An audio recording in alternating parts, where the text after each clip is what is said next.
नाम जप और संकीर्तन, इसके संबंध में सत्संग का श्रवण कर रहे हैं।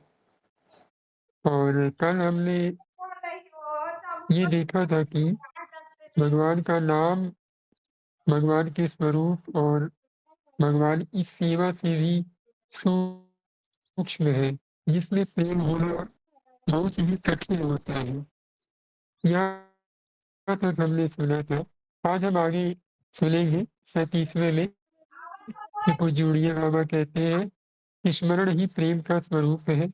इसका हम विस्तार करें उसके पूर्व 2 मिनट भगवान की स्तुति करेंगे, फिर नाम संकीर्तन करके और ध्यानपूर्वक आप लोग सावधान होकर भगवान का नाम और उनके नाम जप की महिमा के बारे में सुनिएगा। तो हम 2 मिनट स्तुति कर लेते हैं, आप 2 मिनट समय दीजिएगा, फिर उसके बाद शुरू करते हैं।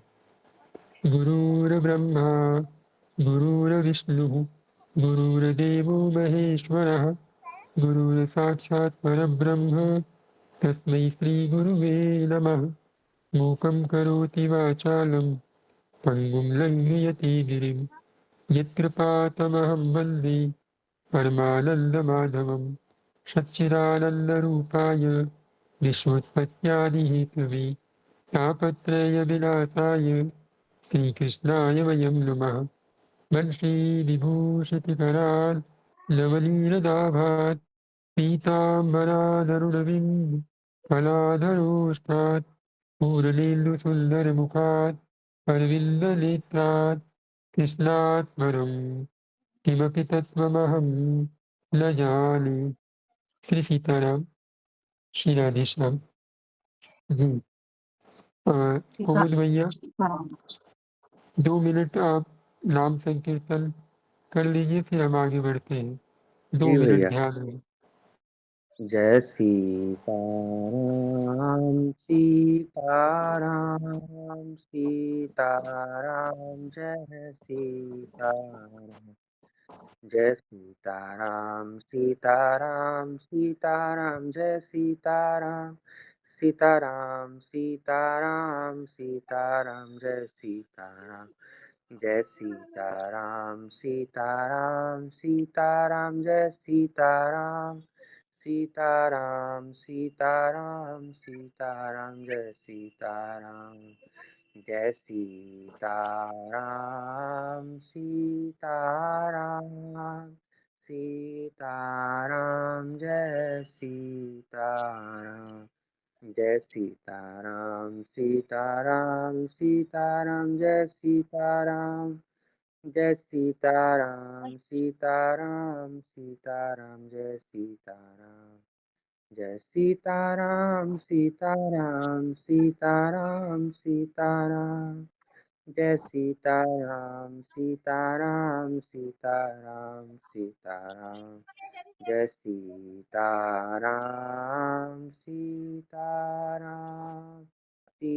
सीताराम सीताराम सीताराम।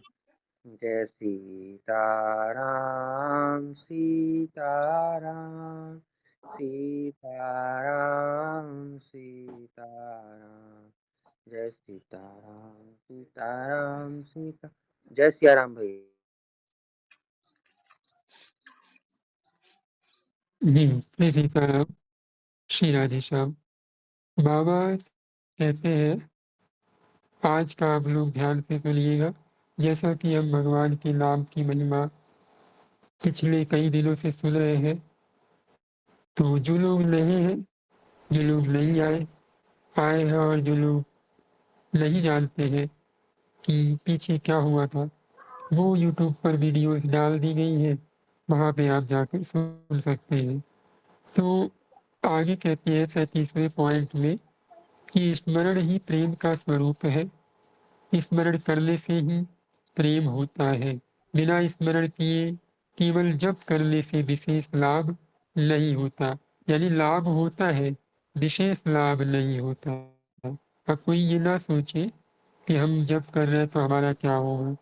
आगे कहते हैं, जब इष्ट नाम में प्रेम हो जाता है तो नाम लेने के साथ ही गदगदता होकर आंसू अपने आप निकलने लगते हैं, यानी गदगद हो जाता है व्यक्ति और उससे आंसू निकलते रहते और बेहोशी होने लगती है।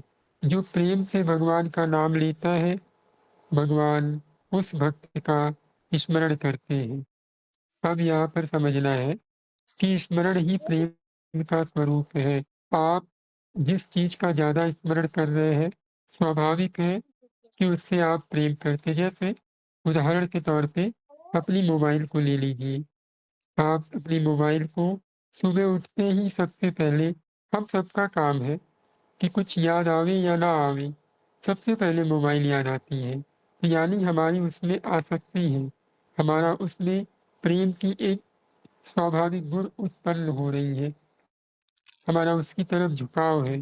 तो बाबा कह रहे हैं बस जो स्मरण करते हुए भगवान का नाम जप करेगा, उसको भगवान अवश्य मिलेंगे और भगवान उसी भक्त का स्मरण करते हैं जो प्रेम से यानी बेचैन है। आप कहीं भी किसी भी अवस्था में है, जहाँ भी है, मित्रों के साथ है, खाना बना रही हैं या कुछ काम कर रहे हैं, तो 2 मिनट में जैसे हमें मोबाइल में मैसेजेस देखने की आदत पड़ जाती है, वैसे ही हम थोड़ी देर में राम बोलना सीख लें, राधा बोलना सीख लें, हरि बोलना सीख लें, नारायण बोलना सीख लें, तो बाबा कह रहे हैं ये है प्रेम का स्वरूप।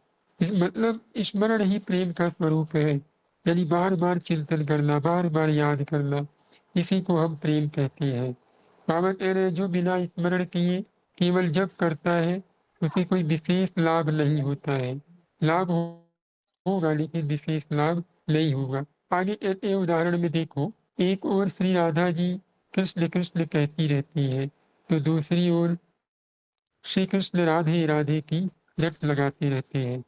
इससे निश्चय होता है कि जब इष्ट देव के संपूर्ण स्मरण का केंद्र बन जाता है और इष्ट देव के स्मरण जो भी है, आप इष्ट है, आपके भगवान है, उनका स्मरण बहुत ध्यानपूर्वक करना चाहिए। और स्वाभाविक बात तो ये है कि जब हम किसी को याद करते हैं या किसी को स्वाभाविक बुलाने जा रहे हैं, तो उसका चिंतन चाहे क्षण मात्र के लिए आए, लेकिन आता ज़रूर है। तो अगर स्मरण बच्चे से बना रहे, हम स्मरण को अच्छे से याद करते हुए करें कि राधा, एक बार हमने राधा बोला तो राधा रानी को देख लिया, या राम जी को बोला तो राम जी को देख लिया। यानी आप 5 मिनट करो, 10 मिनट करो, आप खूब नाम करो। आप कहेंगे कि हमारा मन लगता नहीं, पहले-पहले आप खूब नाम करो, लेकिन आप एक अभ्यास बनाओ कि हमें 1 मिनट, 2 मिनट ऐसा एक डिसिप्लिन बना लेना है, अपने ऊपर एक ऐसी अनुशासन रख लेनी है कि हमें 1 मिनट तो भगवान का नाम सुनते हुए और भगवान को ध्यान करते हुए कि भगवान बैठे हैं और मैं बोल रहा हूँ राम, फिर भगवान बैठे हैं, फिर मैं बोल रहा हूँ राम। तो धीरे-धीरे आपका अभ्यास बढ़ता जाएगा और आपका मन धीरे-धीरे मरता जाएगा और यहाँ हम इस मनुष्य शरीर में केवल अपने मन को मारने के लिए ही आए हैं, जैसा कि हमारे बड़े-बड़े संत जन भी कहते हैं। तो आप लोगों को आशा है समझ में आ रही होगी कि स्मरण का स्वरूप, प्रेम का स्वरूप ही स्मरण है और स्मरण कैसे करना है, इसका भी हमने उदाहरण देख लिया कि जिस प्रकार हमें मोबाइल के बिना रहा नहीं जाता, हम सुबह उठते हैं, कुछ याद आवे या ना आवे, सबसे सटीक उदाहरण है मोबाइल फ़ोन। ये आप लोग हम सब देखते हैं। तो अगर हमें ऐसे राधे श्याम अंबिका दीदी आप माइक म्यूट कर लीजिए। तो कहते हैं कि जिस प्रकार राधा रानी ठाकुर जी का नाम लेती हैं, ठाकुर जी भी राधा रानी का नाम लेते हैं। इससे ये सिद्ध हो रहा है कि यदि आप प्रभु का नाम लीजिएगा तो प्रभु भी आपको याद करेंगे। इस चीज़ से हमें ये चीज़ समझने को मिलती है। तो आप लोग ज़्यादा से ज़्यादा नाम जप करने का प्रयास कीजिए। हमने पीछे बहुत सारी ऐसी बाबा की आश्वासन भरी बातें सुनी कि वेद, मत, मतांतर ये सब एक सीमा है, ये सब एक लिमिटेड है, इनका एक लिमिट है पर नाम जब अनलिमिटेड यानी उसका कोई लिमिट नहीं है। हम कहीं भी, कैसे भी, किसी भी अवस्था में भगवान का नाम ले सकते हैं। चाहे हम शुद्ध हों, चाहे हमारा मन लग रहा हो, न लग रहा हो। अगर एक प्रकार से हम भगवान का नाम लेने लग जाएँ, तो बड़ी कृपा हो जाएगी। कहते हैं कि जिस प्रकार राधा रानी ठाकुर जी का नाम लेती हैं, उसी प्रकार ठाकुर जी भी उनका नाम लेते हैं, यानी हम जब अपने प्रभु का नाम लेंगे, तो प्रभु भी हमें याद करेंगे। आगे ये देखा जाता है कि बहुत लोग माला लेकर जप भी करते हैं और भाई से लड़ाई अथवा मुकदमेबाजी की बातें भी करते हैं। यानी ऐसा हम लोग प्रायः देख ही रहे हैं। तो आगे कहते हैं बाबा ऐसे जप से भला क्या लाभ होगा? होगा भी तो अगले जन्म में ही हो सकता है, इस जन्म में तो नहीं होने वाला। तो तत्काल लाभ तो स्मरण पूर्वक जप करने से होता है। ये चीज़ हमें समझना चाहिए।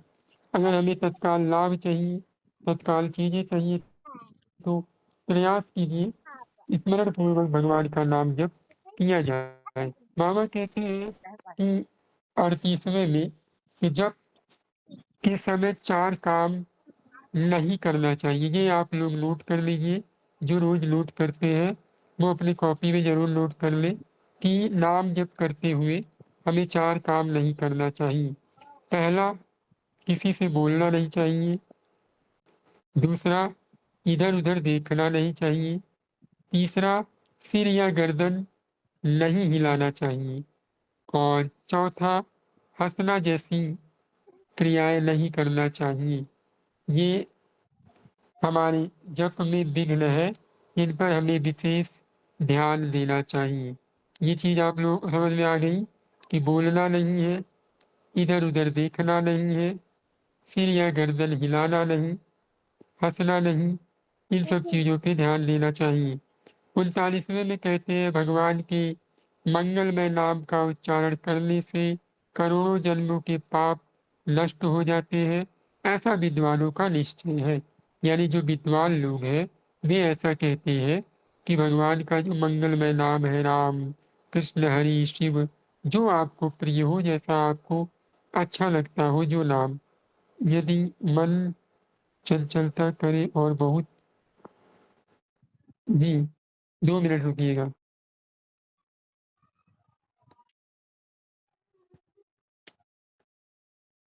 बहुत खाने की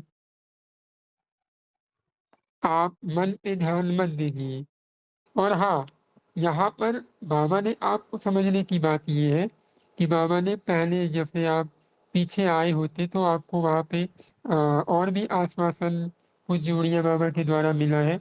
ये तो बाबा ने अब थोड़े से नियम के अकॉर्डिंग बताया है कि हमें जल्दी लाभ कैसे हो? बाबा ने पीछे ये भी बताया था कि मन लगे ना लगे, आप कहाँ हो, कैसे हो, क्या कर रहे हो, खड़े हो, चल रहे हो, सोए हो, बैठे हो, वहाँ पे केवल शर्त ये था कि आपको ज़ुबान से नाम बोलनी थी, यानी नाम लेना था। अब ये दूसरा ऑप्शन है कि आप रियलिटी में आपको कुछ पता चल गया है नाम के बारे में, क्योंकि बाबा पीछे से बहुत सारा नाम के बारे में बताते आ रहे हैं। तो लगभग-लगभग हम लोगों को नाम के बारे में पता चल गया, हमारा मन हमें कहाँ गिरा रहा है, हमारा मन हमें कहाँ धोखा दे रहा है, हमारा मन हमें कहाँ परेशान कर रहा है। जब ये सब सारी चीज़ें पता हो गई, यानी जब हम इन लोगों को पूरी तरह से घेराबंदी में ले लिए पूज्य बाबा के आदेशानुसार, तो बाबा अब समझा रहे हैं कि अब अगर नाम जप करो, तो बोलो मत, इधर-उधर देखो मत, सिर हिलाओ मत। ये एक परिपक्व साधक के लिए है, जो धीरे-धीरे चीज़ों को जान गया है। अभी आप नए स्टेज पे हो, तो आप प्रयास करो कि 21,600 नाम जप करो और ज़्यादा से ज़्यादा नाम जप पे ध्यान देने का प्रयास करो। अगर आप माइक अनम्यूट कर सकते हैं, तो बोल करके ज़रूर पूछिए। है ना राधे श्याम? नयन भैया मेरी आवाज़ आ रही है? अगर आप बोल सकते हैं यस तो। सर, आ रही है आवाज़, जी भैया। आ रही है आवाज़। जी, सर ने कहे भैया कहे। तो आपको समझ में आ गया कि आप नॉर्मली नाम जप करते हैं भगवान का? जी भैया। राधे श्याम नयन भैया? जी, जी तो करते हैं। नियम से करते हैं या गुरुदेव भगवान के द्वारा नियम दिया हुआ है? नहीं, ऐसे नियम से नहीं, मतलब नाम लिया नहीं है, मंत्र नहीं लिया है, ऐसे बस कुछ समय से कर रहे हैं कि 5-6 महीने हो गए। अ, अच्छा, अच्छा। तो ठीक है, हम लोगों के ग्रुप है एक, उसमें नियम ग्रुप होता है, ये नियम ग्रुप है, उसमें बहुत सारे दीदी और बहुत सारे भैया लोग नियम करते हैं। यदि आप जुड़ना चाहें, तो आप मैसेज कीजिएगा, ठीक है? आपको वहाँ जोड़ दिया जाएगा और कहाँ वहाँ पे होता है चीज़ें वो बता भी मैसेज? दी जाएँगी। काउंटर आपके पास है? काउंटर है नहीं। वो ग्रुप कहाँ से जुड़ेगा? मैं आप मुझे मैसेज कर दीजिएगा, जो लिंक से आप जुड़े हैं ना, उस पे नंबर दिए,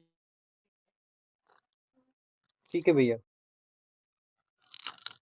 और उस रूल के थोड़े नियम हैं, वो आपको बता देंगे, ठीक है? ठीक है भैया, धन्यवाद। जी। अब आपने कहा कि भैया मन परेशान करता है, मन चंचलता करता है, तो नए-नए साधक को मन और बुद्धि पर बिल्कुल ध्यान नहीं देना चाहिए, क्योंकि अगर हमारा मन हमारे कंट्रोल में आ गया, फिर तो हम साधु हो जाएँगे, फिर तो हम सिद्ध हो जाएँगे, संत हो जाएँगे।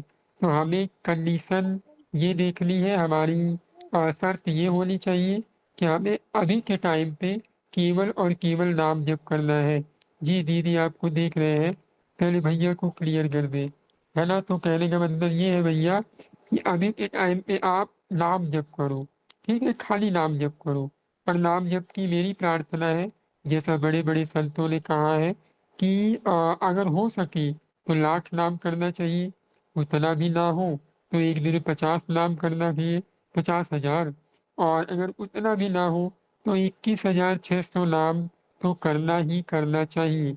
अगर वो भी ना बने तो जितना आपसे हो सके आप नाम जप कीजिए, यानी करना तो पड़ेगा। ये चीज़ आपको एक नियम बना के करना है। जी, राधे श्याम सुमन दीदी। राधेश्याम भैया प्रणाम। मेरा एक प्रश्न था, अभी आपने जो बताया ना कि उड़िया बाबा ने बोला है जप करते समय जो 4 बातें ध्यान रखनी है, उसमें जो एक पॉइंट है कि सिर नहीं हिलना चाहिए, तो थोड़ा बहुत भैया जप करते टाइम हो जाती है जैसे सिर की थोड़ी मूवमेंट, तो उसका मतलब क्या रीज़न है कि बिल्कुल सिर नहीं हिलना चाहिए या उससे कुछ जप के प्रभाव में कमी आ जाती है? मतलब बिल्कुल पहली एकदम बात स्टिल। तो ये अभी मैंने पीछे क्लियर करा कि ये उनके लिए है जो धीरे-धीरे अपने आप में एक पावर बिल्ड कर रहे हैं। समझ में आ रहा है? अभी आप ये एकदम नए साधक हो। आपका काम है अभी के टाइम पे आप जितना हो सके उतना करो, और जितना नहीं हो पा रहा है उतना प्रयास करने का प्रयास करो। ठीक है? बचाने का प्रयास करो कि हाँ, हम इतना ना करें। ये एक गाइडलाइन्स है। अगर हम ये फॉलो कर ले रहे हैं तो ज़्यादा अच्छी बात है, इससे हमें ज़्यादा लाभ मिलेगा।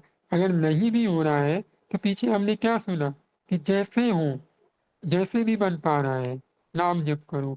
ये उनके लिए है जो कर पा रहे हैं, जो करने की एक पॉसिबिलिटी रखते हैं। आपको क्लियर हो गया? तो इतना घबराने की ज़रूरत नहीं है कि ठीक है हमने भैया, इतना सुन लिया तो हमें भी ऐसे ही करना है। धीरे-धीरे ठीक है, आपके अंदर वो पावर आती जाएगी। इतना घबराने की ज़रूरत नहीं है, ठीक है? करना ठीक है है तो भैया। नाम जप करना है। जी भैया, ठीक है भैया, जी। धन्यवाद। अब हम आगे बढ़ते हैं कि हमने सुना कि भगवान के मंगलमय नाम का उच्चारण करने से करोड़ों जन्म के पाप नष्ट हो जाते हैं। यानी जब आप भगवान का नाम जप करते हो तो आपके करोड़ों जन्म, यानी 1-2 जन्म नहीं, करोड़ों जन्मों के पाप नष्ट हो जाते हैं। ऐसा उन्होंने कहा कि विद्वानों ने ऐसा कहा है। अब हम 40वें पॉइंट पे चलते हैं और लगभग आज ये समाप्त हो जाएगा। उसके आगे उपासना तत्व, यानी हमें उपासना कैसे करनी है, किसकी करनी है, क्या करनी है, इन सब चीज़ों पे बाबा से प्रश्नोत्तरी किया गया है, पूज्य उड़िया बाबा से। तो आगे कहते हैं भगवान उत्तम श्लोक, यानी पवित्र कीर्ति का नाम है। जान कर लिया जाए अथवा बिना जाने, वह पापों का नाश करता ही है। यानी बाबा एक तरफ हमें गाइडलाइंस देते हैं, एक तरफ रिलैक्स करते हैं कि आप भगवान का नाम जप करोगे तो आपके करोड़ों जन्मों का पाप नाश होगा। लेकिन बाबा आगे ये भी समझा रहे हैं कि आप जान कर नाम लो, यानी खूब सोच समझ कर नाम लो, एकदम पूरा संकल्प से, पूरा स्मरण करते हुए, तो भी आपका पाप नाश होगा। और आप बिना जाने, आप नहीं जान रहे हो, ऐसे मजाक में, मस्ती में राम राम कर रहे हो, तो भी आपके पाप का नाश होगा ही होगा। ये चीज आपको समझना होगा, क्योंकि भगवान का नाम पवित्र कीर्ति वाला है। भगवान का नाम हमें पवित्र कीर्ति प्रदान करता है और वो खुद में भी एक पवित्र कीर्ति ही है, यानी उसकी एक बहुत उत्तम गति है। जो उसका नाम स्मरण करेगा यानी अपने भगवान का, उनका कल्याण होगा ही होगा। अब 41वें वाले पॉइंट पे आते हैं। ज्ञानी या भक्त से कोई अपराध यानी पाप बन जाए तो उसे शास्त्रोक्त प्रायश्चित की आवश्यकता नहीं है। वह केवल जप से ही दूर हो जाए, वह केवल जप से ही दूर हो जाएगा, बस जप ही उसका प्रायश्चित है। यानी जो ज्ञानी है, जो भक्त है, यदि उनसे कोई अपराध बन जाएगा तो जैसा शास्त्रों में प्रायश्चित की आवश्यकता बताई गई है, वह कहीं न कहीं उनके लिए नहीं है, वह केवल जप से ही दूर हो जाएगा। उसकी जो जब कोई अपराध होगा ना, तो आपका जो जप है, नाम जप है, धीरे-धीरे कम होने लगेगा, आप धीरे-धीरे उससे दूर हो जाएँगे। बस जप ही उसका प्रायश्चित है। जब आपसे कोई पाप होगा, जब आपसे कोई अपराध बन जाएगा, तो आपको ज़्यादा शास्त्र के अनुसार बताए हुए प्रायश्चित की आवश्यकता नहीं है। आप स्वाभाविक जप से दूर होने लगेंगे, तो आपको बस जप ही करते रहना है। यही सबसे बड़ा प्रायश्चित है। आप जब अपराध बन जाए, मन ना लगे, ज़बरदस्ती नाम जप कीजिएगा, क्योंकि आप सोचिएगा यदि हमसे अपराध हो गया, अपराध होने के बाद प्रण लीजिए कि अब हम अपराध नहीं करेंगे जानबूझकर, अनजाने में हो जाए बात अलग है। तो जब किसी से अपराध होता है तो सबसे पहली बात तो उसका जप ही छूट जाता है। और बाबा कह रहे हैं कि ज़्यादा घबराने की ज़रूरत नहीं है। जब अपराध हो जाए तो शास्त्रों के द्वारा बताए गए नियमों के द्वारा या उनके जो प्रायश्चित बताए हैं, इन सब की आवश्यकता नहीं है। जब आपका भजन छूटने लगे, भजन दूर हो जाए, आपको करना क्या है? बस जप ही करना है। जप को छोड़ना नहीं है। ये चीज़ हमें समझना होगा। इतना हमने क्लियर कर लिया। अब किसी को कोई डाउट हो तो वो पूछ सकते हैं, और बाकी नाम के विषय में ज़्यादा जानना है तो आज 4 या 5 दिन से नाम जप पर ही सत्संग हो रहा है पूज्य बाबा का, जो कि वो अध्याय आज समाप्त हो गया। एक बार आप लोग कहिए राधे श्याम। राधे श्याम। राधे श्याम। राधे राधे श्याम। श्याम।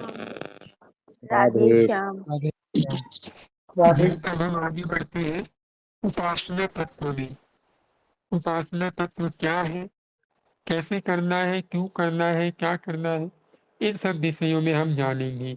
जो लोग नए हैं वो रोज आने का प्रयास करें ताकि उन्हें समझ में आए कि उपासना तत्व क्या है। और जिन्होंने नहीं देखा है, जिन्हें नहीं पता है, उनको मैंने बता दिया कि पीछे जा कर के वो अभी देख सकते हैं। कल की वीडियोस मैं अभी ग्रुप में डाल दूंगा, वो डाला नहीं हूँ शायद। आगे बाबा से प्रश्न करते हैं उपासना तत्व में कि भगवान का निराकार स्वरूप क्या है तथा उसकी कैसी उपासना हो सकती है। यानी जो भगवान का निराकार स्वरूप है वो क्या है। हमने साकार निराकार तमाम संतों से बातें सुनी है कि कबीरदास जी निर्गुणिया थे, वो निराकार उपासना करते थे, और तुलसीदास जी साकार उपासना करते थे। तो पूछ रहे ये निराकार स्वरूप क्या है जो भगवान का स्वरूप है, और अगर हम उसकी उपासना करना चाहें या उसकी भक्ति करना चाहें तो हमें कैसे करना चाहिए। तो बाबा उत्तर देते हैं, जो वस्तु रूप रस गंध स्पर्श और शब्द से परे है वही भगवान का निराकार स्वरूप है। संपूर्ण विषयों को त्याग कर तदाकार वृत्ति करना ही उपासना है। अब हम इस पे थोड़ा सा डिटेल करते हैं। बाबा कह रहे हैं कि जो जिसका कोई रूप ना हो, अभी हम राम जी को देख रहे हैं तो राम जी दिखाई दे रहे हैं, कृष्ण जी को देख रहे हैं तो कृष्ण जी का एक इमेज बना हुआ है। पर बाबा कह रहे हैं कि जिनका न तो वो रूप हो, ना ही कोई रस में हो, ना ही कोई गंध में हो, ना आप उन्हें छू सकते हो, ना वो कोई शब्द हो। जैसे अभी आप अपना ऐसे हाथ हिलाएंगे तो यहाँ पर निराकार भगवान है, पर आपको दिखाई दे रहे हैं क्या? नहीं दिखाई दे रहे हैं। भगवान हर जगह है आपकी, आप जहाँ जहाँ चीजें देख पा रहे हैं सब जगह भगवान है। ये हो गया निराकार स्वरूप। तो बाबा कह रहे हैं ये निराकार स्वरूप है, यानी जो आपकी नॉर्मल आंखों से न दिखाई दे, ना आपके शरीर से, ना आपके मन से, कहीं से भी आप उनको ना देख पाओ, इसको निराकार स्वरूप कहते हैं। आगे कहते हैं कि अब उपासना किसे कहते हैं?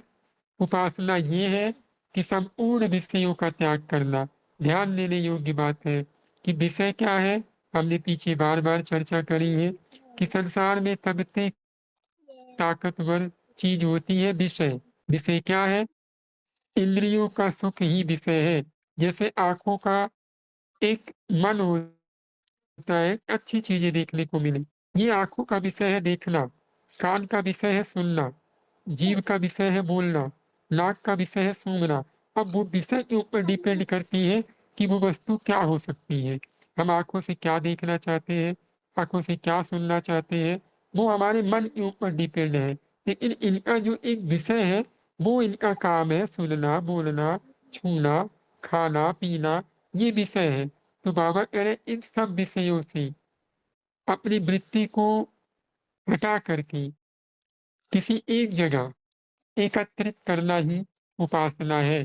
जैसे आप जब बहुत प्रेम पूर्वक कीर्तन करते हैं, मस्ती में झूम करके भगवान का नाम लेते हैं, तो उस समय आपकी वृत्ति सब जगह से हट जाती है। जब कभी आप सैड मूड में आते हैं, जब कभी आप दुखी हो जाते हैं, तो उस समय क्या होता है? आप होते हैं भरी समाज में, भरी भीड़ में होते हैं, लेकिन आपका चित्त पूरा एकाग्र होता है उस दुख को लेकर। तो आपका जो ये मन है सब जगह से हट जाता है। आप किसकी उपासना कर रहे होते हैं उस समय? दुख की। तो वही उपासना भगवान की करनी है, यानी ये उपासना है। ये सिंपल सा आप समझिए कि परिभाषा बताया गया है कि उपासना क्या है। उपासना ये है कि सब जगह से चीजों को हटाकर किसी एक जगह में स्थिर कर देना ही उपासना है। चाहे वो हंसना हो, चाहे वो बोलना हो, चाहे वो भक्ति करना हो, पाप करना हो, किसी भी चीज के पास होना ही उपासना कहलाता है। ये चीज हमें समझना होगा। और उपासना शब्द ज्यादातर आध्यात्मिक मार्ग में यूज किया जाता है, तो इसीलिए यहाँ पर कहा गया है संपूर्ण विषयों का त्याग करना और किसी अपनी वृत्ति को तदाकार कर देना, इसको हम उपासना कहते हैं। और निराकार स्वरूप क्या है? जो न दिखाई देना, सुनाई देना, छूने में आए, न बोलने में आए, इसे कहते हैं निराकार। जिसका न तो नाम हो, न रूप हो, न रस हो, न गंध हो, ये निराकार भगवान है। और उपासना क्या है? कि अपनी मन बुद्धि को सारे विषयों से हटाकर तदाकार करके एक जगह स्थिर कर देना उपासना है। तो आगे कहते हैं ठीक है, आगे प्रश्न करते हैं भगवान और गुरुदेव के चरणों की ही वंदना क्यों की जाती है? यानी हम सुनते हैं ना कि भगवान के चरणों की वंदना करो, भगवान ना सही तो गुरुदेव भगवान के चरणों की वंदना करो। तो ये क्यों की जाती है? क्या किसी और की नहीं की जा सकती? तो बाबा उत्तर देते हैं चरण सबसे छोटा अंग है, इसकी वंदना करने से भक्त अपने को इनसे भी छोटा और हीन अनुभव करता है, अतः ऐसा करने से उसमें दैन्यता आ जाती है। इस प्रकार चरण पकड़कर वंदना करने और शरण होने से हर एक का चित्त द्रवीभूत हो जाता है। यानी कह रहे हैं कि ये जो चरण है सबसे छोटा अंग है शरीर का, इसकी वंदना करने से भक्त अपने आप को इनसे भी छोटा समझते हैं कि महाराज मैं तो आपके चरणों से भी छोटा हूँ, आपके ये जो चरण है ये मुझसे भी बड़े हैं कि आपके पैर में है। और कह रहे हैं कि जब वो इन चरणों की वंदना करता है तो अपने आप को बहुत छोटा समझता है और हीन समझता है कि मैं बहुत बेकार हूँ, मैं किसी लायक नहीं हूँ। अतः ऐसा करने से उनमें दैन्यता आती है। जो भक्तजन होते हैं उनमें दैन्यता आती है। दैन्यता कब आती है? जब आप अपने आप को छोटा समझिएगा, जब आप अपने आप को कुछ नहीं समझिएगा, तब आप दैन्य होंगे। यानी आपके अंदर एक दीनता होगी, एक दुःख होगा। जब आप हमेशा एकदम अधिकार से बड़े होकर कहीं होंगे, तो आपने कहा वो तो अहंकार आएगा, एक अधिकार आएगा, क्रोध आएगा। और जब आपके पास कुछ ना हो, आपके पास कोई सामर्थ्य ना हो, आप स्वाभाविक दैन्य होंगे। लोगों से प्यार से बात करेंगे कि भैया मेरा ये काम करना था, आप कर देंगे क्या ज़रा? मुझे ये चाहिए था, आप दे देंगे क्या? तो ये जब आप जान जाएँगे कि मैं गुरुदेव भगवान के चरणों के लायक भी नहीं हूँ, मेरे गुरुदेव भगवान के चरण भी मुझसे बड़े हैं, भगवान के चरण भी मुझसे बड़े हैं। अगर मैं इन चरणों की शरण ले लूँगा, बाबा कहते हैं जब कोई व्यक्ति किसी के चरणों की वंदना करता है, तो उसका जो चित्त है वो द्रवीभूत हो जाता है। आपका कोई पैर आकर के पकड़ ले और बोले भैया कृपा करो मुझ पे, मुझे ये चीज़ दे दो, मुझे ये चीज़ दे दो, तो आदमी द्रवीभूत हो जाता है कि ठीक है, चलो जो लेना है ले लो। इसीलिए हमें चरणों की वंदना करनी चाहिए जिससे हमारे गुरुदेव भगवान जल्दी द्रवीभूत हो जाए और हम पर कृपा करें। भगवान ने भी कह दिया कि अपने गुरुदेव भगवान की चरणों की वंदना करो। ये नवदा भक्ति में समझाते हुए सबरी माता को समझाते हैं। तीसरी भक्ति गुरुपद पंकज सेवा, तीसरी भक्ति अमान, यानी गुरुदेव भगवान के चरणों की सेवा और अमानी बनकर रहना, हमेशा अपने आप को हीन समझना। ये तीसरी भक्ति है रामचरितमानस की, नवदा भक्ति की। तो इतना हम लोगों को समझ में आ गया कि 2-3 टाइप से बाबा ने समझाया और इसका बेनिफिट भी बताया कि चरण सबसे छोटा है, इसीलिए इसकी वंदना करनी चाहिए। क्यों करनी चाहिए? क्योंकि हम इसे देखते हैं कि बताओ, ये चरण हमारे गुरुदेव भगवान के पैर में है और मैं इससे भी छोटा और हीन हूँ। ये चीज़ हमें समझ में आती है। अतः ऐसा करने से क्या होता है? इसके बेनिफिट क्या है? जब हम ऐसा अनुभव करेंगे, देखेंगे, तो बेनिफिट्स ये है कि हमारे अंदर दैन्यता आती है। अतः इस चरण की वंदना करने से, इस चरण की शरण में होने से जीव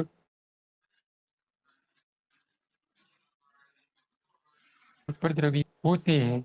आगे कहते हैं, प्रश्न पूछते हैं कि बाबा पूजा और सेवा के क्या लक्षण हैं? क्या इन दोनों में अंतर है?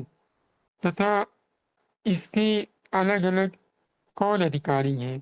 यानी जो पूजा है और सेवा है, इनके क्या लक्षण हैं? यानी मैं पूजा कर रहा हूँ, मैं सेवा कर रहा हूँ, तो क्या लक्षण है कि मैं पूजा कर रहा हूँ कि मैं सेवा कर रहा हूँ? अगर ये दोनों अलग है तो इनमें अंतर क्या है? और इसके अधिकारी कौन-कौन हैं? तो आप लोगों को क्लियर हो गया प्रश्न कि पूजा क्या है, सेवा क्या है, यानी इसके लक्षण क्या है। मैं मान लीजिए हम पूजा कर रहे हैं कि हम सेवा कर रहे हैं, इनका क्या मतलब है और इनमें अंतर क्या है और ये अलग-अलग है, इसके कौन अधिकारी हैं।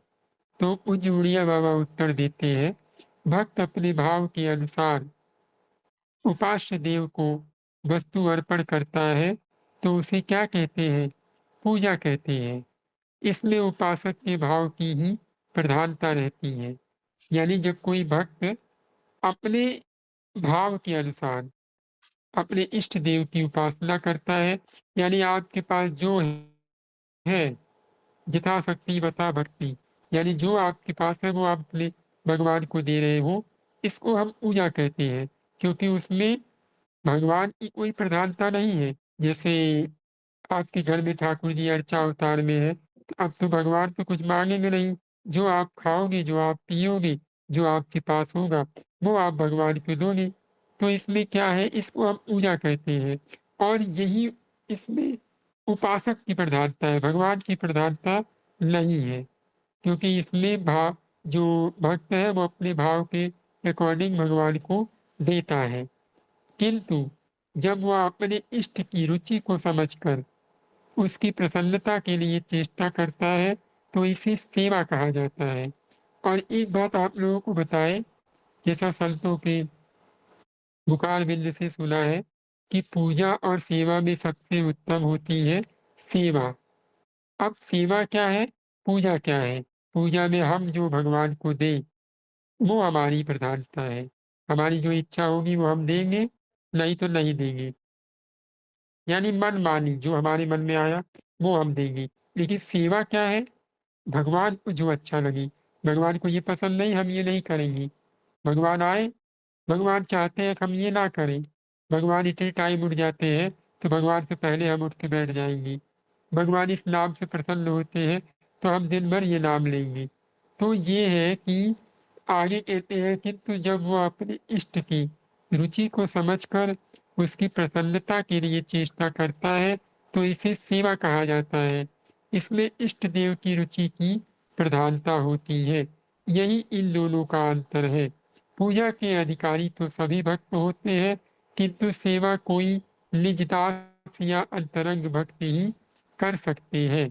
यानी आपको समझ में आ गया कि अंतर यही है कि पूजा ये है और सेवा ये है। बीच में हमने थोड़ा-सा ऐड किया संतों की भाषा कि सेवा बहुत ऊँचे दर्जे की होती है, पूजा थोड़ा-सा निचले दर्जे की होती है, ऐसा हम मान सकते हैं। कोई ऐसी प्रमाण मैं दे नहीं रहा हूँ, ऐसा हम लोग मान सकते हैं। क्यों? क्योंकि पूजा सब नहीं कर पूजा सब करते हैं, लेकिन सेवा जो बहुत भगवान का अंतरंग होता है, निज होता है, वो सेवा करते हैं। जी, रितु दीदी ने प्रश्न किया कि हमें कैसे पता चलेगा कि भगवान को क्या पसंद है? गुरुदेव भगवान के द्वारा। गुरुदेव भगवान शास्त्रों के द्वारा, प्रेमी भक्तों के द्वारा, प्रेमी संतों के द्वारा, उनके संग से और सबसे इम्पोर्टेंट जैसा हमने पीछे सुना है कि नाम जप। नाम जप भगवान को बहुत प्रिय है, बहुत ज़्यादा प्रिय है। कुछ आप कर पावे, ना कर पावे, आपसे कुछ बने ना बने, लेकिन भगवान अपने नाम से बहुत प्रेम करते हैं। जो भगवान का नाम लेता है, भगवान ने कहा हे नारद, जो मेरा प्रेम पूर्वक नाम कीर्तन करता है, मैं उसके सम्मुख उसके पीछे पीछे घूमता हूँ। क्यों? एक दो उदाहरण आप लोग समझ लीजिए। गोस्वामी जी ने हनुमान जी के लिए लिखा है कि सुमिरि पवन सुत पावन नामू, अपने बस करि राखे रामू। हनुमान जी महाराज ने पूजा पाठ थोड़ी की ज्यादा, भगवान के लिए नाम जप किया केवल। बाकी जो उन्होंने अपने सामर्थ्य के अनुसार सेवा करी, वो तो किया ही, लेकिन उन्होंने नाम जप बहुत किया। नाम जप से क्या होता है? परम श्रद्धेय स्वामी सेठ जी महाराज कहते हैं, जब हम नाम जप करेंगे, तब प्रभु अपनी सेवा, अपना प्रेम, अपनी इच्छा सब कुछ बताते हैं। कोई हमें अपने बारे में क्यों बताएगा? कोई हमें अपने बारे में बताना क्यों चाहेगा? जब हम उसके हो जाएँगे, उसके लिए हो जाएँगे, तो पहली बार जब आप नाम जप करेंगे, वैसे ही आपका प्रेम बढ़ना शुरू हो जाएगा। फिर धीरे-धीरे आपकी सेवा, आपकी भक्ति बढ़ती चली जाएगी। तो आप लोग प्रयास कीजिए कि ज़्यादा से ज़्यादा नाम जप कीजिए। आप और जो संतों से, भक्तों से भगवान की रुचि के बारे में जानें, भगवान की रुचि के बारे में सुनें, वो आप करने का प्रयास कीजिए। जैसे ठाकुर जी सुबह उठ जाते हैं, ठाकुर जी ब्रह्म मुहूर्त में उठ जाते हैं, प्रातःकाल स्नान करते हैं, ठाकुर जी अपनी माखन खाते हैं, मिश्री खाते हैं, तमाम बातें हैं। जैसा आप या तो किसी गुरु के संग में हो जाइए, या तो शास्त्रों के संग में हो जाइए, या तो भक्तमाल के संग में हो जाइए। विनय पत्रिका, रामचरितमानस, गीता जी, साधक संजीवनी, इन सब विषयों में हमें पढ़ना चाहिए। हमने पीछे बताया आप लोगों को कि 5 ग्रंथों का संग कीजिए। ये बहुत प्रेम के ग्रंथ हैं। इनमें शरणागति भरी हुई है। इनमें आपको सेवा सिखाया गया सब कुछ, क्योंकि गोस्वामी जी ने कहा राम सदा सेवक रुचि राखी। भगवान सेवकों की रुचि के अनुसार उनको अपनी भक्ति प्रदान करते हैं। लेकिन मुख्य आप लोगों से प्रार्थना है, विनती है कि नाम जप कीजिए और प्रभु से प्रार्थना कीजिए, हे प्रभु हमें भी आपकी सेवा करनी है। पूजा तो सब कर रहे हैं, हमें पूजा नहीं करनी, हमें आपका निज दास बनना है, हमें आपका अंतरंग भक्त बनना है। आप हम पे ऐसी कृपा करें नाम आपको पक्का सब कुछ करा देगा। हमने आदि पुराण में पढ़ते हुए देखा था, तो वहाँ पे लिखा हुआ था कि नाम से बड़ी कोई सेवा नहीं, नाम से बड़ा कोई प्रेम नहीं, नाम से बड़ा कोई पूजा नहीं, नाम से बड़ा कोई दान नहीं, नाम से बड़ा कोई यज्ञ नहीं, नाम से बड़ा कोई भक्त नहीं, नाम से बड़ा कोई गुरु नहीं, नाम ही सब कुछ है। ये आदि पुराण पुराण का शब्द है, जो पढ़ना चाहे वो जाकर के आदि पुराण में ज़रूर पढ़ें। तो नाम के सदृश कुछ नहीं है।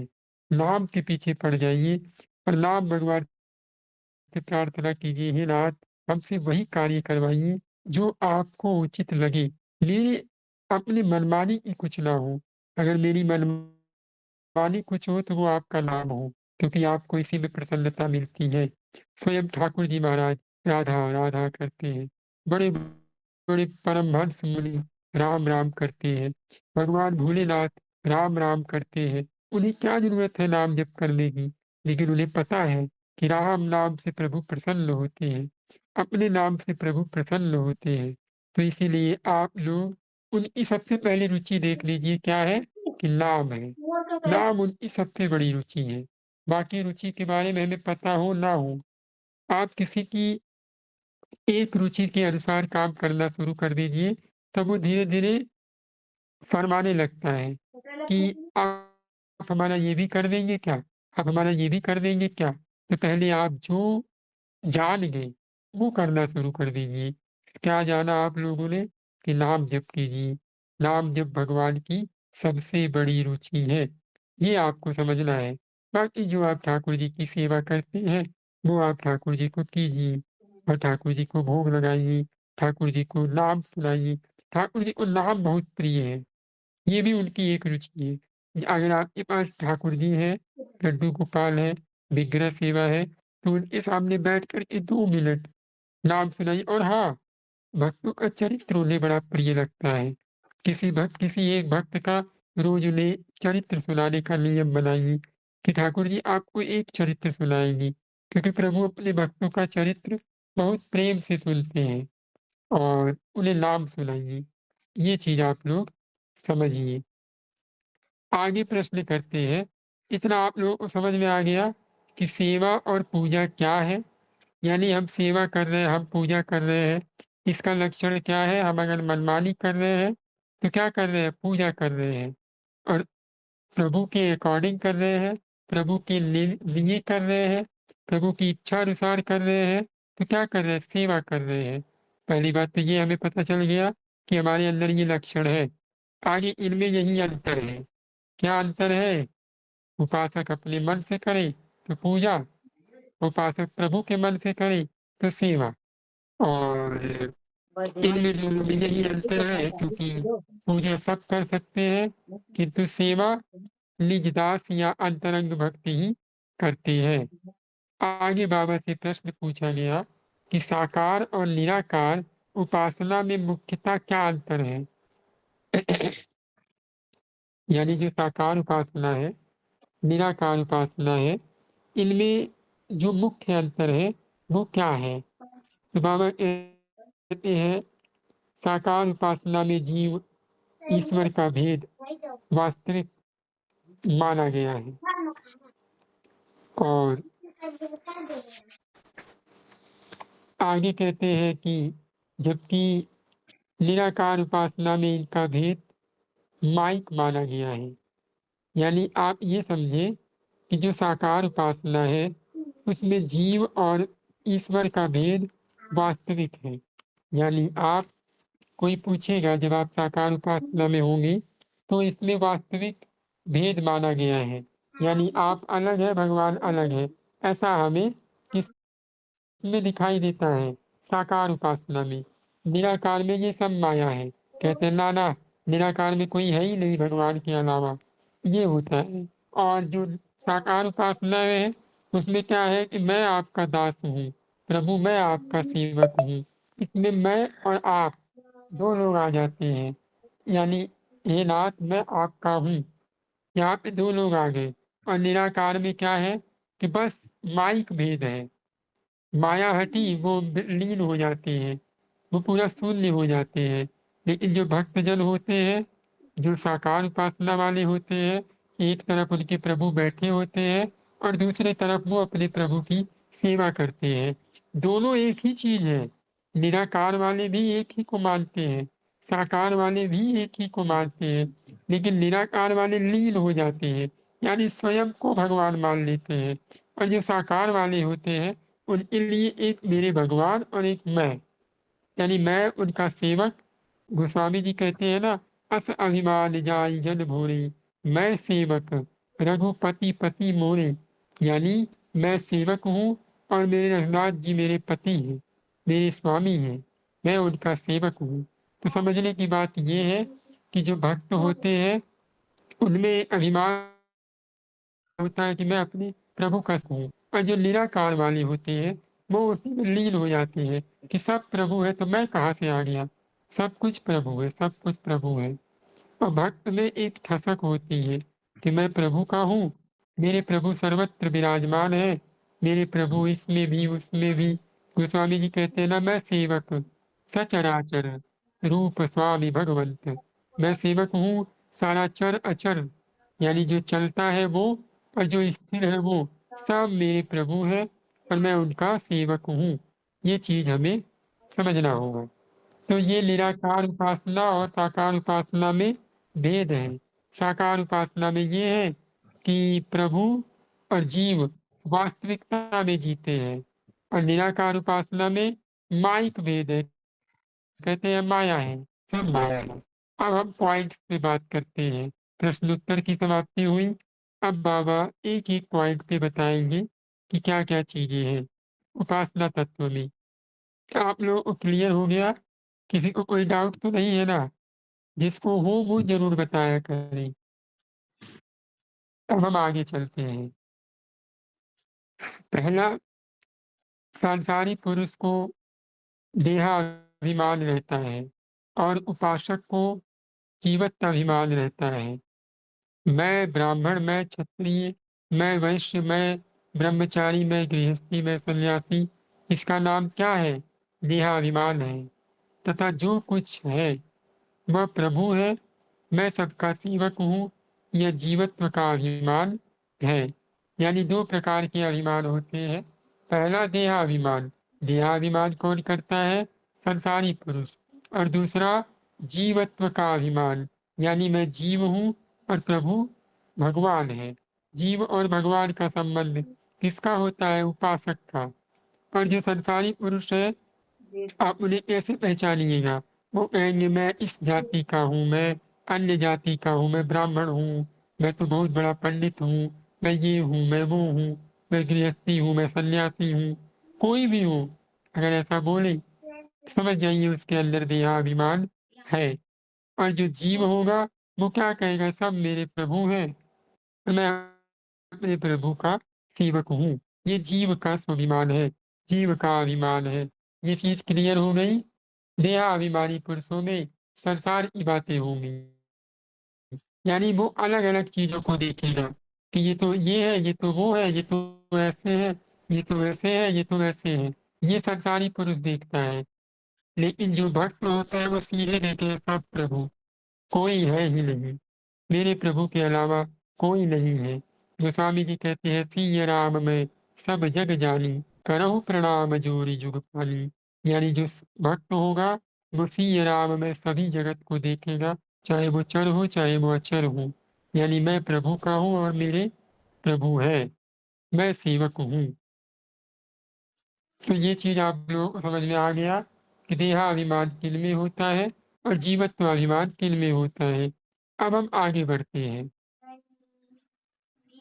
यहाँ पर एक प्रश्न आता है कि देहाभिमान और जीवत्व अभिमान कैसे आए, यानी देहाभिमान की समाप्ति कैसे हो, जीवत्व अभिमान हमारे अंदर कैसे प्रविष्ट हो। तो सीधी सी बात है, नाम जप कीजिए, साधक नाम जपहि लय लाए, होई सिद्धि अणिमादिक पाए। आप नाम का जप लय से करते रहिए, आपका लय टूटे नहीं, लय बरकरार रहे। लय मतलब एक होता है टेम्परेरी लय, जैसे आप 1 घंटा बैठे, 1 घंटा बैठ कर भजन कीजिए, लगातार कीजिए।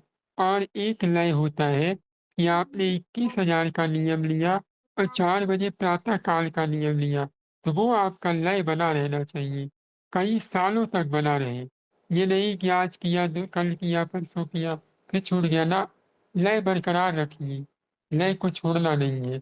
इससे क्या होगा, आपका देहाभिमान नष्ट होगा, आपको धीरे-धीरे प्रभु दिखने लग जाएँगे, क्योंकि वो ब्रह्म स्वरूप है। क्योंकि भगवान अपने नाम की महिमा नहीं गा सकते। कहऊँ कहाँ लगी नाम बड़ाई, राम रस कही नाम गुण गाई। तो कहाँ तक नाम की बड़ाई की जाए, भगवान भी अपने नाम की महिमा नहीं गा सकते। सोचिए, जिस भगवान के दर्शन से हमारे मन बुद्धि की ऐसी स्थिति हो जाती है कि वो पूरी तरह पवित्र हो जाता है।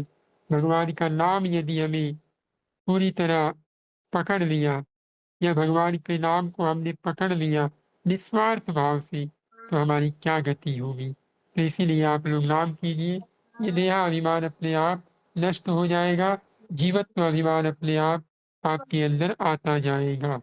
अब आगे कहते हैं उपासना 3 प्रकार की होती है। अहंग्रहोपासना यानी अहंग्रहोपासना, दूसरा निर्गुणोपासना और तीसरा सगुणोपासना। वेदांती लोग अहम ग्रहो उपासना करते हैं, यानी मैं ही सब कुछ हूँ, ये वेदांती लोग करते हैं। दूसरा योगी लोग निर्गुण उपासना करते हैं, यानी जो योगी होते हैं वो ध्यान करते हैं कि किसी शून्य का ध्यान करते हैं। अब वो तो वही जाने, क्योंकि जो करता है वो जाने। और जो अहम वाले होते हैं वो वेदांती लोग हैं। अब जो भक्तजन है वो सगुण उपासना करते हैं। सगुण उपासना क्या है, ये आपको पता है, प्रभु की प्रत्यक्ष सेवा करना, चित्रपट सेवा करना, विग्रह सेवा करना, तमाम बातें हमने देखी हैं। अब तीसरे पॉइंट पे आगे बढ़ते हैं। उपासना में भाव की ही प्रधानता होती है। अपने इष्ट के अतिरिक्त भगवान के किसी अन्य रूप में प्रेम होना ही उपासना का प्रधान विघ्न है। देखो, पतिव्रता स्त्री अपने पति के अतिरिक्त किसी दूसरे पुरुष की ओर आंख उठाकर नहीं देखना चाहती, भले ही वह अत्यंत रूपवान हो, बलवान हो अथवा मधुर हो, उसकी प्रकृति बड़ी सुंदर हो। इसी प्रकार भक्त अपने इष्ट देव के अलावा किसी और की ओर जाना नहीं चाहता, चाहे भगवान का दूसरा स्वरूप चितचोर ही क्यों ना हो। ऐसा देखने में आवे कि भगवान का दूसरा स्वरूप बड़ा सुंदर हो, तो वो उनकी तरफ देखना ही नहीं चाहता। यही निष्ठा उपासना वाले भाव में दृढ़ होती है। यानी अब आप ये समझिए, जो उपासक होते हैं, जो उपासना करते हैं, जिन्हें अपने भगवान से प्रेम होता है, वो और इसी की तरफ देखते रहे, क्योंकि उसमें भाव की प्रधानता है। तो ये चीज़ उपासक के लिए है कि वो अपने भगवान के अलावा कहीं और अपने मन को लगाता ही नहीं। जब आप विचार कीजिए कि संसार की एक पतिव्रता स्त्री अपने पुरुष के अलावा किसी और की तरफ देखती तक नहीं, सब में भाई बंधु इन्हीं का भाव करती है, और पति का भाव नहीं करती है। पति तो केवल उसके एक ही है। थोड़ा सा उदाहरण जैसा कि हमने बार बार सुना है, और ये बड़ा प्रसिद्ध उदाहरण है। एक बार गोस्वामी तुलसीदास जी महाराज वृंदावन गए, और वृंदावन जाते ही वहाँ उन्होंने राधे राधे, हर जगह राधे राधे सुना, सीताराम कोई बोलने वाले था ही नहीं। तो गोस्वामी जी ने कहा, अरे बड़ी विचित्र बात है। तो वे ठाकुर जी के पास गए, उन्होंने कहा, हे नाथ, कहा कहो छवि आज की, भली बनी हो नाथ। यानी क्या कहूँ, आज की छवि आपकी बड़ी सुंदर है, मुरली बगल में है, सीता जी राधा रानी के रूप में आपके बगल में विराजमान है। लेकिन आप ये समझिए कि तुलसी मस्तक तब नवे, जब धनुष बाण लियो हाथ। यानी ये मेरा मस्तक तब झुकेगा जब आप धनुष बाण हाथ में लेंगे, नहीं तो आप भले बड़े सुंदर दिख रहे हो, भले बड़े अच्छे लग रहे हो। तो ऐसा भक्तों का भाव होता है। उनकी कोई भेद बुद्धि नहीं है, उन्हें इतना दृढ़ भरोसा है कि मेरे प्रभु के अलावा कोई है ही नहीं। तो ऐसे ही जो प्रेमी होते हैं, जो भक्त होते हैं, उन्हें कृष्ण नाम, राम नाम या रूप से कोई भेदभाव नहीं होता। उनका भाव समझना ये है कि कुछ लोग श्री कृष्ण को भाव करके राम जी को नहीं देखते। अरे वही राम जी ठाकुर जी हैं और वही ठाकुर जी राम जी हैं। यानी हमारे प्रभु, जैसे हमारे पास हमारी गैलरी में कोई फोटो पैंट शर्ट में होगी, कोई फोटो टाई बेल्ट में होगी, कोई फोटो छोटे पैंट में होगा, कोई फोटो काम करते हुए होगा। तो उस फोटो में हम तो चेंज हुए नहीं, हमारा मूवमेंट चेंज हुआ है, हमारी लीलाएं चेंज हुई है, क्योंकि हम पैंट शर्ट में अलग लीला करते हैं, टाई बेल्ट में अलग लीला करते हैं, या चड्ढा बनियान में अलग लीला करते हैं। तो ये सब लीलाएं अलग अलग हैं, हम थोड़ी अलग हैं। तो ऐसे ही जो साधक होता है, उपासक होता है, वो अपने प्रभु को भाव से देखता है कि मेरे प्रभु श्री सीताराम राधा माधव के रूप में है, गौरी शंकर के रूप में है, लक्ष्मी नारायण के रूप में है। यानी उसकी भेद बुद्धि नहीं होती है, चाहे दूसरे के प्रभु बड़े बलवान हो, वो देखता ही नहीं, वो ठाकुर जी बोलेगा ही नहीं, कहेगा मेरे ठाकुर जी ही राधा कृष्ण बने हैं और कोई राधा कृष्ण है ही नहीं। राधा कृष्ण के उपासक कहेंगे और कोई सीताराम है ही नहीं, मेरे श्री कृष्ण ही सीताराम के रूप में बने हुए हैं। ऐसी उसकी निष्ठा होती है, क्योंकि माता पार्वती ने कहा कि हे नारद जी, माना कि विष्णु भगवान सकल गुणों की खान है, लेकिन हमारे लिए तो बरहु शंभु न तो रहु कुंवारी। मैं तो केवल शंभु यानी भगवान भोलेनाथ को ही वरूंगी, नहीं तो कुंवारी रहूंगी। चाहे विष्णु भगवान बड़े सुंदर हो, चाहे भोलेनाथ उनके रूप में आकर के कहे कि मैं ही इस रूप में हूँ, मेरा मन केवल भगवान भोलेनाथ के चित्त में रूप में आकर्षित हो चुका है। भाव भले रहेगा कि प्रभु सर्वत्र है, लेकिन सेवा और लीला केवल भोलेनाथ के साथ। तो ये है उपासक के भाव की प्रधानता, यानी उसके भाव मुख्य होते हैं। आगे चौथा पॉइंट है, भाव की बड़ी महिमा है।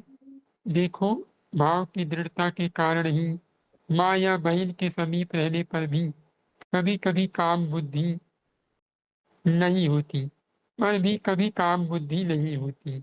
वही पत्नी हो तो और बहन हो तो दोनों में साफ साफ अंतर दिखाई दे जाता है।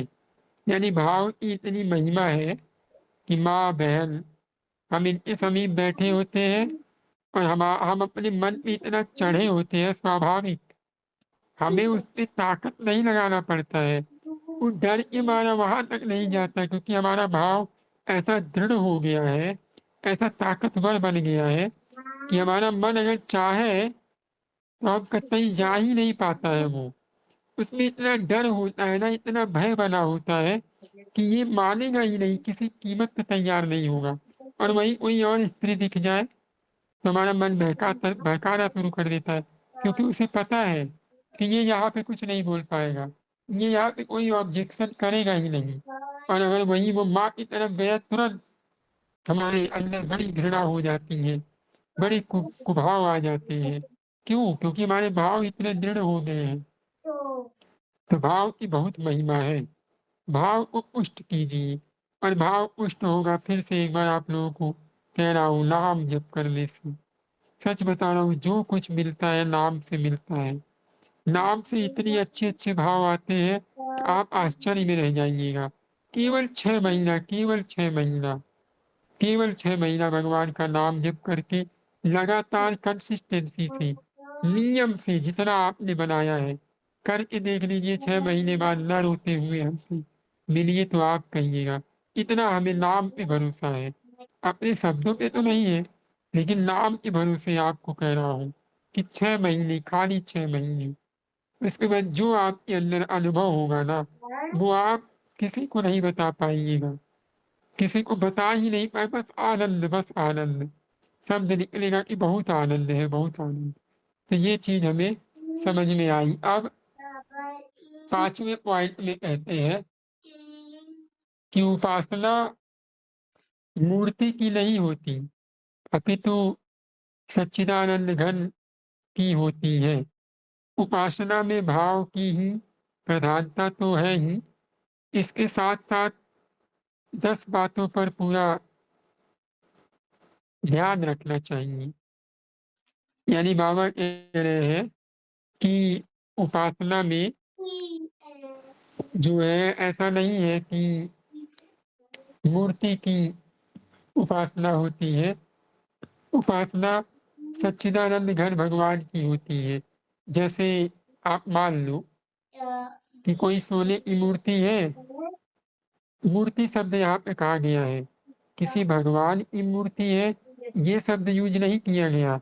यहाँ यूज़ किया गया है कि मूर्ति की उपासना नहीं होती, समझने की बात है। अब कोई ये ना कहे कि ऐसे कैसे आपने बोल दिया, यहाँ मूर्ति शब्द यूज़ किया गया है। अब मूर्ति किसी की भी हो सकती है, कोई बहुत बड़े सेलिब्रिटी की हो सकती है, किसी इंसान की हो सकती है।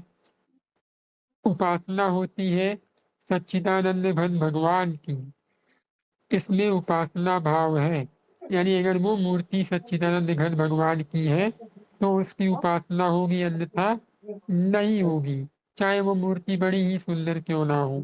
क्योंकि उपासना में भाव की प्रधानता तो है ही, यानी जो उपासना है, उसमें भाव की प्रधानता तो है ही, साथ ही साथ 10 बातों की भी प्रधानता है। खैर इसका विवरण हम लोग सुनेंगे तो कल ज़रूर सुनेंगे, आप लोग जो लोग आते हैं आइएगा, वो 10 बातें क्या है ये हम कल ज़रूर सुनेंगे। और सुबह के टाइम जैसा कि भागवत नवनीत का सत्संग होता है, यहाँ पे कुछ लोग नए भी आए हैं, तो उनसे कहने का यही तात्पर्य है कि आप लोग सुबह भी आइए, और जिन्होंने नाम की महिमा पीछे नहीं सुनी वो ज़रूर सुने। वो 10 बातें क्या है ये हम कल सुनेंगे। अभी किसी का कोई प्रश्न हो तो उस पे हम थोड़ी बहुत चर्चा कर लेते हैं। 4 बजे जैसा ग्रुप का नियम है कि अब आपको थोड़ा-सा ग्रुप का नियम क्लियर कर दें, जो लोग नए हैं। एक और भैया है राधे श्याम, कार्तिकेय भैया मेरी आवाज़ आ रही है? अगर मेरी आवाज़ आ रही हो तो बोलिएगा ज़रूर, या आप कमेंट कर दीजिएगा। ठीक है, अब हम नियम को जान लेते हैं थोड़ा-सा। नियम ये है कि जैसा आपने कहा कि भैया नियम ग्रुप में मुझे भी जुड़ना है, तो नियम ये है कि 4 बजे उठ जाना है, और अगर आपके पास इन चीज़ों को करने की पॉसिबिलिटी है, तो पहला नाम जप करना है, दूसरा कोई ग्रंथ पढ़ना है, तीसरा कीर्तन करना है। ये चीज़ आपको करना है। अब इसका डिटेल आप हमें मैसेज करिएगा, तो हम पर्सनली आपको पूरा डिटेल में बता देंगे, या जिसको भी जुड़ना होगा उसे बता दिया जाएगा। तो आपको समझ में आ गया कि 4 बजे सुबह भागवत नवनीत का सत्संग होता है, उसमें आप जुड़ सकते हैं। लिंक आपको ठीक यही इसी में आप जुड़ सकते हैं, या नया लिंक भेज दिया जाएगा, और लिंक यही रहता है, थोड़ा-सा नाम चेंज हो जाता है बस, और कुछ नहीं है। खैर किसी का कोई प्रश्न तो नहीं है ना? जी। अ, मनीष भैया राधे श्याम, 2 मिनट आप अगर नाम कीर्तन कर दीजिए तो बड़ी कृपा होगी। जी भैया प्रणाम। जय सिया राम, जय जय सिया राम, जय सिया राम, जय जय सिया राम, जय सिया राम, जय जय सिया राम, जय सिया राम, जय जय सिया राम, सिया राम, जय राम, जय जय राम, जय सिया राम, जय जय सिया राम, सिया राम, जय राम, जय जय राम, जय सिया राम, जय जय सिया राम, सिया राम जय जय राम सिया राम जय सिया राम सिया राम जय राम सिया राम जय सिया राम जय सिया राम जय सिया राम जय सिया राम जय सिया राम सीताराम जय सीताराम राधे श्याम जय राधे श्याम भैया श्री सीताराम श्री राधे श्याम। जी सुमन दीदी राधे श्याम। राधे श्याम प्रणाम भैया। हम भी कर सकते हैं नाम संकीर्तन 2 मिनट? हाँ हाँ हाँ, जरूर जरूर कर लीजिए। धन्यवाद भैया। राधे श्याम राधे श्याम राधे श्याम राधे श्याम सीताराम सीताराम सीताराम सीताराम राधे श्याम राधे श्याम राधे श्याम राधे श्याम सीताराम सीताराम सीताराम सीताराम राधे श्याम राधे श्याम राधे श्याम राधे श्याम सीताराम सीताराम सीताराम सीताराम राधे श्याम राधे श्याम राधे श्याम राधे श्याम सीताराम सीताराम सीताराम सीताराम राधे श्याम राधे श्याम राधे श्याम राधे श्याम सीताराम सीताराम सीताराम सीताराम राधे श्याम राधे श्याम राधे श्याम राधे श्याम सीताराम सीताराम सीताराम सीताराम राधे श्याम राधे श्याम राधे श्याम राधे श्याम सीताराम सीताराम सीताराम सीताराम राधे श्याम राधे श्याम राधे श्याम राधे श्याम सीताराम सीताराम सीताराम सीताराम राधे श्याम राधे श्याम राधे श्याम राधे श्याम सीताराम सीताराम सीताराम सीताराम राधे श्याम राधे श्याम राधे श्याम राधे श्याम सीताराम सीताराम सीताराम सीताराम राधे श्याम राधे श्याम राधे श्याम राधे श्याम सीताराम सीताराम सीताराम सीताराम जय श्री राधे सीताराम श्याम। श्री सीताराम श्री राधे श्याम। अब हम 2 मिनट जयकारा कर लेते हैं, उसके बाद विश्राम की तरफ आगे बढ़ेंगे। श्री सीताराम सरकार की जय जय। हो जय हो उमापति जय महादेव हो जय हो की जय हो जय जय हो हो। जय जय जय हो लक्ष्मी नारायण भगवान की जय हो। जय